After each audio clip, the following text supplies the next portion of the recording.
So we'd like to talk about when is surgery used to treat obesity. I gave you a bunch of reasons why we should get people to lose weight, and unfortunately a lot of people have tried all kinds of weight loss methods, and you can go, I've had patients tell me 20 different methods of weight loss, and some of them lose weight. Often they'll lose 20, 30 pounds, and then they'll gain that weight back, kind of like a seesaw, and unfortunately that's what happens to the patients. They just can't quite get it to the point where they can keep the weight off, and so we see those patients and we know that their diet and their exercise programs aren't working like they'd like them to, and so we evaluate whether they're a possible candidate for surgery to help them lose their weight. And so we look at those patients in detail and see if they can make a case for them offering them surgery. To be a candidate for surgery, first of all, we have to see what their BMI is. So they have to have a BMI over 40. And it doesn't matter what comorbidities they have or what other medical problems they have at that point, as long as they have a BMI over 40. And I have patients that tell me, well, I'm a really healthy BMI of 40. And that may be true, but the problem is 10 years from now, they won't be a healthy 40 BMI because we know it always wears out some of the organs and things, and they end up with trouble. So we try to prevent that early. If your BMI is between 35 and 39.9, you're in that lesser category of obesity, but you still qualify for surgery if you have two serious health-related problems. And those include things like diabetes that qualifies anybody for surgery. Other things that would qualify you for surgery would be heart-related issues, which people don't realize, but like atrial fibrillation in obese patients is often much more easy to treat in the thin patient than the obese patient. And so those patients would qualify as well. And there's a whole list of things: poorly controlled hypertension. We'll go through, we've been through some of those health issues, but if we have it in combination, we can usually make a case to do it if your BMI is over 35 and you have health-related issues that are related to your weight. Weight loss prior to surgery is not required in our program, and there have been several studies that look at this to see whether this is important, and they've never proven that the patients that lose weight after surgery are the ones that lose weight before surgery. So I don't require that in my program, and I don't think it's important. But we do have a limit as far as the BMI we can do at Lakewood Hospital because of the small nature of our hospital. BMI of 55 for males, and they have to be below 55, and a female has to be below 60. So if the patients have a BMI for males greater than 55, they have to lose weight to get down to that 55, and the females have to get down to 60, or we won't consider doing surgery on them. As far as who else would meet criteria, we don't do any surgery on anybody less than 18 years of age. We think the maturity necessary for the surgery has to be at that point. There are some centers in the Minnesota area that would do surgery on somebody less than 18, but it's only under a study, and that would be University of Minnesota and Mayo Clinic. We also require you to have been overweight at least 2 years. In other words, some people come in and they had a baby and they gained 100 pounds with a child and they lost 20 after delivery, so they're 80 pounds over what they were, and they want us to help them lose the weight. Well, the insurance companies require them to go through some other methods of weight loss first before they can consider surgical weight loss. And I think that's only prudent to consider that. We can't do wheelchair patients or oxygen-dependent patients. Or those awaiting transplant, and it's surprising how often we see patients in those categories. That's just because we have an ICU, but we don't have all the equipment and the necessary ancillary services or other specialties there to help those patients get better after surgery. The last part of this slide talks about attending regular follow-up sessions, and I think that's very important. Those have been shown to make a big difference in who's successful at weight loss and who's successful at keeping the weight off. And so we find that one of the most important things we do is this follow-up after surgery, and we have an aftercare program we'll mention later on. So how do we use surgery to treat obesity? Well, there's 3 different kinds of surgery for weight loss, and those are described as a restrictive operation, a malabsorptive operation, and one that combines those two first things they mentioned there. The restrictive one reduces how much your stomach can hold. The malabsorptive one shortens the digestive tract, and the combined procedure does both. And I want to mention first, before we get on further here, that we do all of our surgeries laparoscopically here, or you've heard minimally invasive. There's a whole bunch of terms for this, but what it means is we go in there with a camera and little tiny cuts in the skin, and you almost can't see the incisions on the one on the right. It's because they're so small. The biggest incision is about the size of the size of a nickel. Most of them are the size of a dime or smaller, so they're very small incisions, and we do the whole operation through those. Usually it takes, for a sleeve gastrectomy, it takes 5 little incisions. The open procedure you see on the left is a much bigger cut. It goes from usually from the breastbone all the way to the belly button, and it's you have to go through multiple layers of skin and fatty tissue and muscle to get to the inside of the tummy. We have to put big retractors in. It's a much more invasive procedure in the sense the body doesn't like what's happening to it, and it tells us that by taking a long time to recover from the surgery. There's much more pain after surgery, and there's a higher risk of complications after surgery, and it's a longer hospital stay. So we minimize those things by doing all the procedures laparoscopically. As far as a gastric band is concerned, I know people ask us about this all the time. I don't know of anybody that's doing gastric bands. It had a good track record initially, but we found the weight loss with this procedure was slow and it was often ineffective. It required multiple visits to the doctor, and a significant percentage of the patients didn't lose much excess weight, and a lot of them had to have the operation to take the band out. And so because it became malpositioned or it caused intolerance for the patients. So we don't offer this, and I just mention it because people ask us all the time about this. As far as what is a gastric bypass, the medical term for that is a Roux-en-Y gastric bypass. It just, people say, I've had a gastric bypass. They're talking about this operation typically. And this is a very good operation. It's called the gold standard for weight loss surgery. It's restrictive because you create a really tiny stomach and you connect that stomach to a rerouted small intestine. And that rerouted small intestine is about 5 feet long. And so when you do that, the patients have a combined a restrictive operation that they can only hold about 1/2 cup of food in that little stomach. And they don't absorb the food very well because the small intestine is rerouted, and the intestinal juices that help you digest all the food doesn't get to the intestine until 5 feet down the way. And because of that, there's a lot more malabsorption. And because of that, there's a lot more problems. And the advantages of the gastric bypass are that it does create about a 60 to 80% excess weight loss. So you can look at that. If you're 100 pounds overweight, you're going to lose 60 to 80 pounds with this operation for the average patient. And the majority of that weight loss is seen in the first year after this operation. So you're losing a lot of weight in that first year. Many of the medical problems are improved quickly with this operation, and those include diabetes, high blood pressure, high cholesterol. There's several others. In fact, gastric bypass can result in remission in diabetes in about 80% of patients, so a very significant remission rate from diabetes. And another 15% of those patients see a significant improvement. So 95% of patients that are diabetic become less diabetic or non-diabetic after this operation. In fact, bariatric surgery is the most effective treatment for diabetes, and I don't understand why every patient that's diabetic and has a BMI at least 35 doesn't come to us for surgery, because I see the complications of diabetes, and if you could avoid those, it's a big and very important thing for their health long term.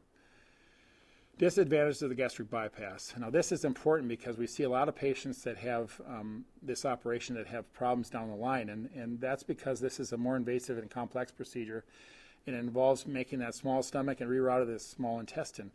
When you do that, you create those deficiencies of malabsorption. You don't absorb these things normally, and so we see a lot of problems with patients that have trouble with hair loss.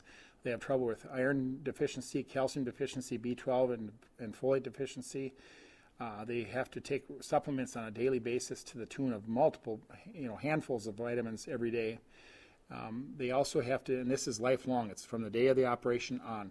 Dumping syndrome can occur, and what that is it's a side effect from the operation, which the surgeons actually like, because what it means is if you had a piece of chocolate cake, you would get nausea about 10 minutes after you eat it, your heart races, and you don't know whether to run to the bathroom to have a loose bowel movement or to run to the bathroom to vomit. One of those two things is going to happen. And that happens in about 20% of patients that have this operation after they've eaten a piece of chocolate cake or something very high in sugary calories like that. Guess what? Those patients don't eat chocolate cake anymore. And that's a good thing from a surgeon standpoint because they're going to lose weight, but it's a miserable thing if you like a little bite of chocolate cake and can't do that. It's not adjustable. It's a permanent change to the digestive tract. Now, it can be reversed, but it's very difficult to reverse, and it's risky to do it in the first place and more risky to do it in the reverse. So the next one I wanted to talk about, the complications of gastric bypass. Risks include any operation that's large like this, which includes bleeding, infection, blood clots. There's a whole list of things there. I won't go through all those. Because you're doing all these connections with the new stomach and the small intestine, and rerouting the small intestine, you can get what's called an internal hernia. And all that means is that you're creating scar tissue between one structure and another, and these intestines move like worms inside there. They kind of wiggle around to help push things through, and when they do that, they move, and they can get caught amongst themselves and get into this thing called an internal hernia that restricts and obstructs and or causes ischemia or blood loss to those organs. And when that happens, it's a life-threatening thing. It has to be fixed within hours, or the patient could die or lose a whole bunch of small intestine. Gastric ulcers can happen much more commonly after this operation. I mentioned protein and vitamin malnutrition, the dumping syndrome, and excessively rapid weight loss. Occasionally, those patients lose so much weight they have to go on tube feedings for a while to kind of catch up. And then they have to learn how to eat in a way that'll keep their weight at a stable point. We hate to see their weight drop below a BMI of 20, and that happens occasionally. So, what surgery do we offer at Lakewood Health System? Well, I've been doing this kind of surgery for a long time, and I've done all those other operations. And in the United States, there's a lot of those other operations done. But I went to a big conference in New Orleans recently within the last year, and there was 50,000 providers there. And that includes PAs and surgeons, and it was worldwide. So a big group of doctors. And they said by far the most common operation now done today is the sleeve gastrectomy. And the reason is because the risks following the operation to the patient versus the outcome are much better. And the long-term risks are much less with a sleeve gastrectomy than they are with a gastric bypass. So I think that's a much safer operation. It has good results, and the patients do well, and they don't take the risks and need all those supplements after surgery. So, what is a sleeve gastrectomy? You saw a picture of it there. It basically remove about 80% of the stomach. You can see it there. It's done with a really fancy stapler and leaves the stomach kind of thin and long, like you can see there. And it still only holds about half a cup of food at a time. And what that does is it allows you to, or forces you to eat more slowly. You can't eat very fast, and you get full pretty quickly. And those two things are both important for weight loss. The other thing is that we think that there's a center in the stomach here where a hormone that causes your hunger to be present is cut out. And so when you remove that hormone-producing center, the patients have much less hunger. So they don't feel like they're starving or they have to eat all the time. And that's really important for weight loss. And so it's interesting how these patients, some of them actually have to set a clock and say, I better eat at noon, I better eat at dinner time, I better eat breakfast because I'm not going to remember to eat because I'm hungry. And that's what you want to hear, because it means they're going to lose the weight, they're going to eat what they need and nothing more. They're not going to walk by the fridge and say, I can't have that, which is what the gastric bypass patient does. They're going to walk by their fridge and say, I'm not hungry. So, as far as the advantages of sleeve gastrectomy, there's no intestinal cutting or stapling or rerouting. We do staple the stomach, but there's no intestinal work, and the intestinal work is the part that's dangerous. Because of that, there's no malabsorption. There's no implanted devices or adjustments required like a band. There's very little risk of malnutrition or deficiencies, and the comparable weight loss usually is in excess of 50% of their excess weight, and it's durable long-term at 3 to 5 year data. So the patients lose at least 50% of their excess weight, and a lot of them lose more than that. We've seen plenty of patients lose almost all their excess weight after this operation. There's no dumping syndrome involved, and there's the diabetes remission rate. The diabetes remission rate is still very high at 60% or more. And so we see a big improvement of all those things, and the risks of the gastric bypass are so severe, and this is much less. So I think this is an effective operation for most patients and does a good job for the patients.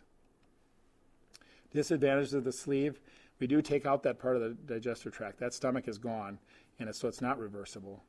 But most patients don't have any problems with it. I've not seen any that said, I wish I'd have never done this. That just doesn't happen. The patients are always better after the surgery. I could count on one hand in 400 patients that I've done that say, I wish I hadn't done this. So it's a very rare patient that has that. We have occasionally noticed patients have a little more reflux disease after this operation.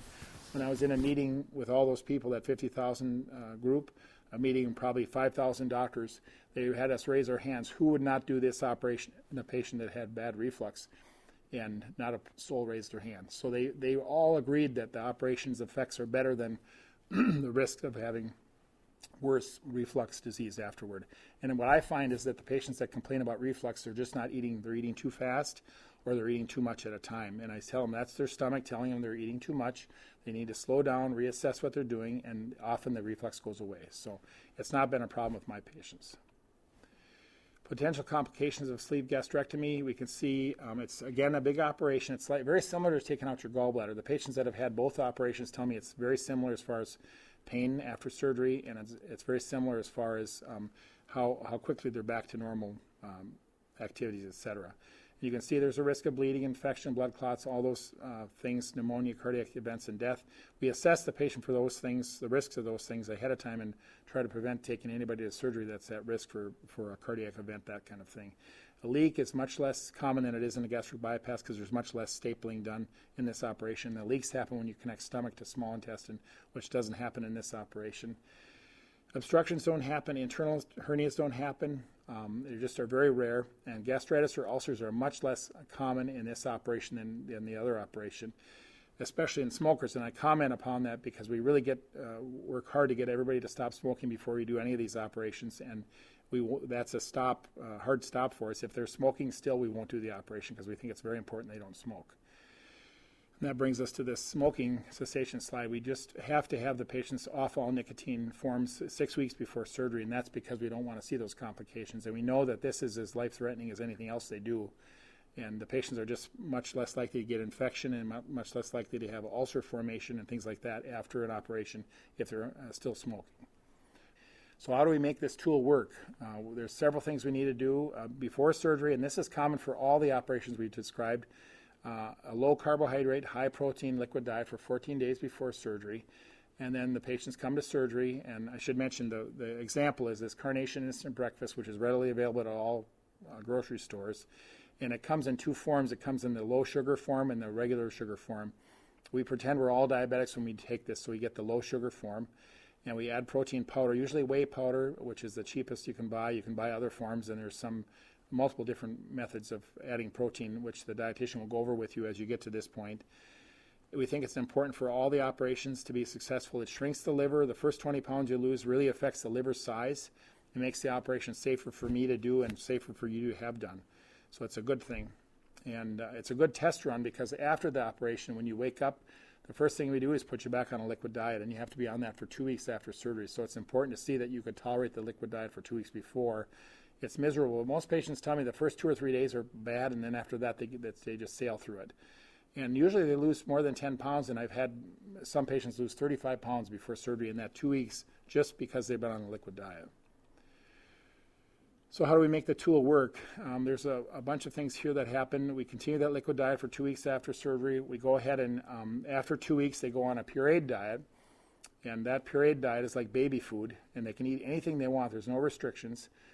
But there's certain things that will make them or not go down well. You know, if you stick with the baby diet or this liquid diet, you wouldn't be eating breads and things like that. We'll go over those in a minute. But after the 2 weeks is done, so 2 weeks before surgery, liquid diet, 2 weeks after surgery, liquid diet. Now you get to that 2 week mark, and we put you on bariatric. The pureed foods is that second 2 weeks, and then you go on regular food a month after surgery. And that diet is described as a hydration extreme diet. In other words, lots of water. We try to get you to get 64 ounces a day. We put you on a low carbohydrate, no or very little caffeinated products and no carbonated beverages. We want you to get at least 60 grams of protein a day, and we want you to actually count that, measure it out so you know how much you're getting.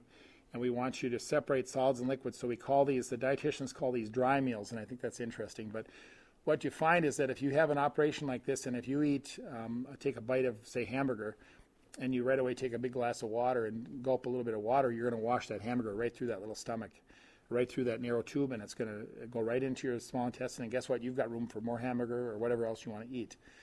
But if you eat the hamburger without eating any liquids, you're going to fill up that little stomach, and it doesn't empty very fast. And pretty soon, half a hamburger is going to fill up that stomach, and you'll be done eating. You'll have to wait before you can eat anything else.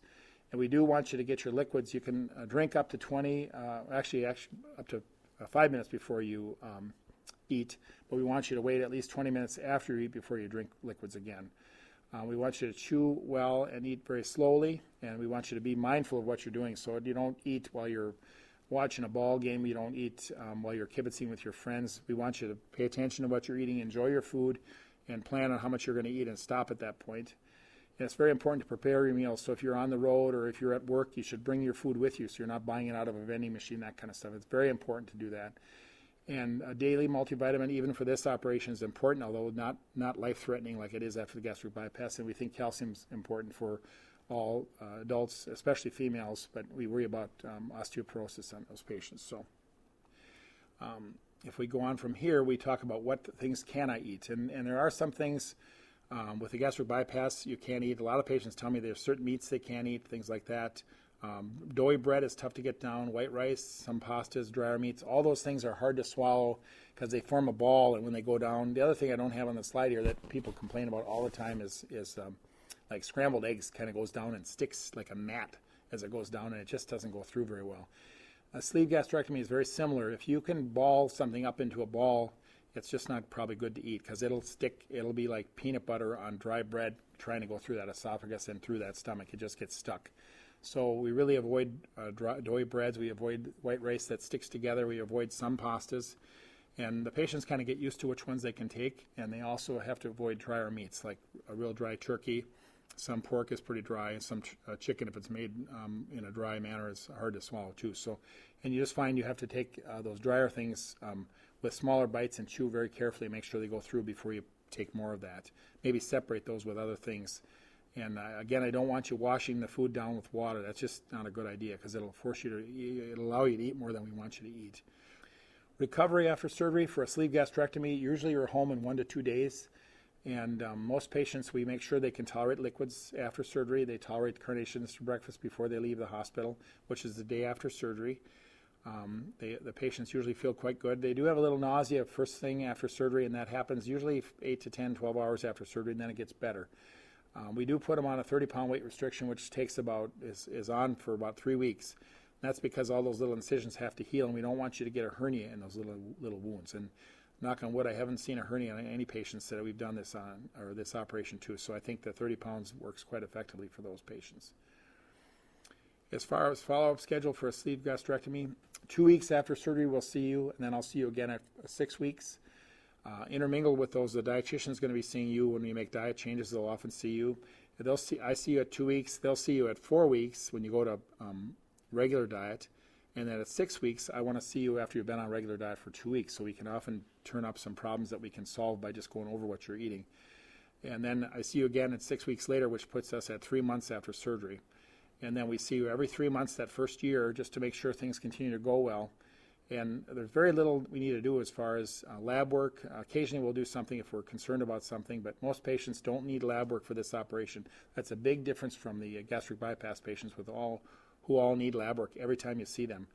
We see these patients annually after that second year that you're seen every 6 months, as I mentioned, and annually thereafter. And it's important to see the patients that often so that we can just make sure they're staying on track. And it's funny how accountable they become when they know they're going to be seen again. And we're not hard on any patients. We just try to look at what they're doing and how we can help them get where they want to go. We talk about exercise. We sometimes have them see a physical therapist. We have them see a dietitian.